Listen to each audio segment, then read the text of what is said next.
冻饿而死的儿童张主任听了我的话以后就走了。等他走了之后，我起身兜了几个圈子，觉得脚力已经恢复，就立刻草拟一篇向社会呼吁的新闻稿，又写了一段电台用的广播文稿，一面叫一个学生查出距离我家最近电台的地址。等到写好，我精神百倍，亲自把一篇稿送给《申报》的赵君豪，一篇稿送给《新闻报》的严独鹤。他们说，现在只有难民问题，何以还有这种弃婴问题？我说，贫穷人家滥生滥养，现在大家只想逃难，所以都把襁褓中的婴儿送来。我希望这段新闻要登在显著地位。他们恍然大悟，都欣然接受我的要求。临别时，独鹤问我，这些弃婴是怎么送到你们堂里来的？我说，育婴堂门前本有一个砌在墙上的大抽屉，是专门接受弃婴的，多数在天亮前后，人家偷偷抱来放在抽屉中的。现在一个抽屉根本不敷应用，所以他们就把弃婴放在门前行人道上。我们恐怕婴儿受凉，特地在地上铺了几块大红毡，借以避免弃婴在水门汀上。独鹤听了觉得惊奇，说我明天派新闻记者来拍照，同时他也通知赵君豪照办。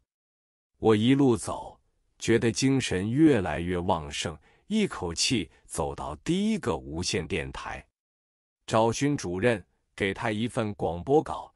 主任一看之下大为感动，他立刻宣布游艺节目暂行停止，在广播室麦克风前说，现在有一个特别报告，跟着就把广播稿播了出来。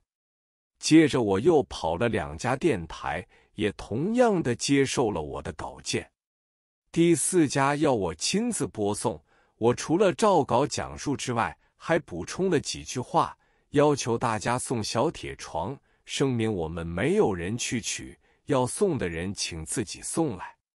深宵奔走，打破难关，等到回家时，恰巧已到戒严时间，倒头便睡。次晨一早赶到育婴堂去看宣传的反应如何。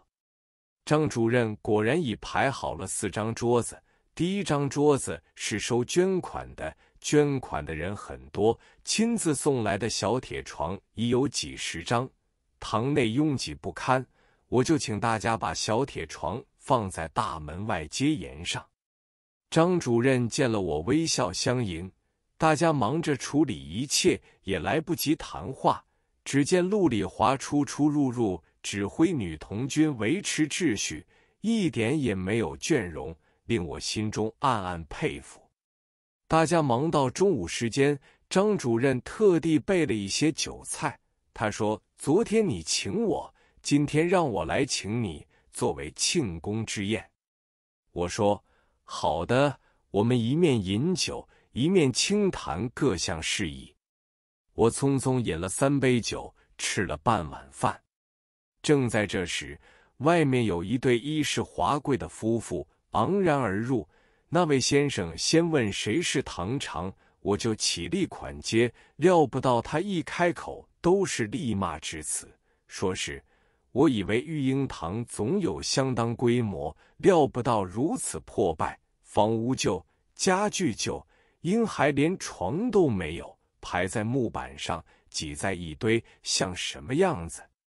真是腐败，腐败极了。我听了他的话，并没有生气。我说，仁济育婴堂是在50年前开办的，房屋旧，家具旧，我接手时也看不惯。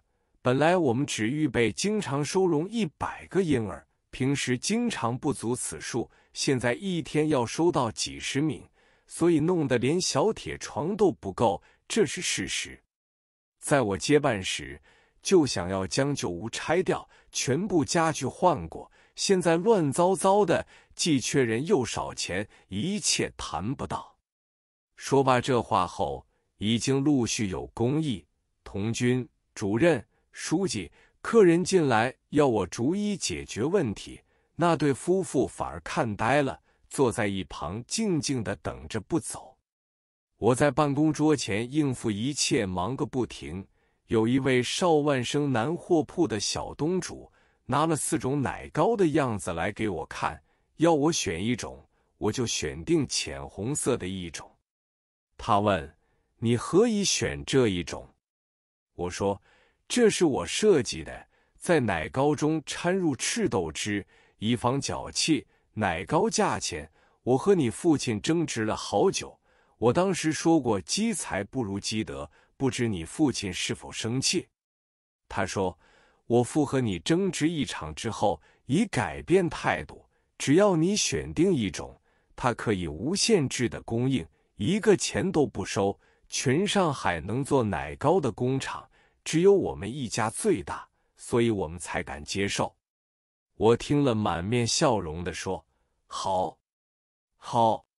接着上海大绅董顾新一来到，他虽是仁济堂的董事，但是视钱如命，因为育婴堂欠他一笔很大的米账，他听说我们大收捐款，就赶来收账。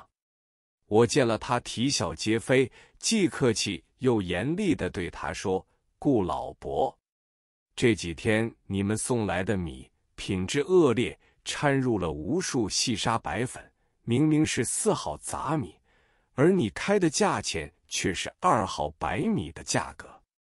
顾老伯面色马上转变，说：小师兄，你不要听人家乱说，我也是个做好事的人，绝对不会做这种丧尽天良的事。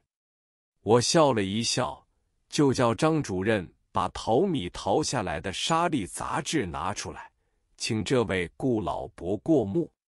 张主任走进厨房，拿出一个米桶，里面满是砂石杂志和黑小米，及最廉价的北鲜米。顾新一料不到这一着，当堂就发呆了。我说：今天恰巧我们要招待新闻记者，可否把这件事公布出来？顾老伯听了我这话，当时两手震颤，讷说不出话来，后来说了一句：好了好了，小师兄全部积欠米账一笔勾销，算我捐给育婴堂的。说毕又连叫了几声小师兄，并且大谈其和我家3代世交的旧话，我就手拉手的把他送出育婴堂。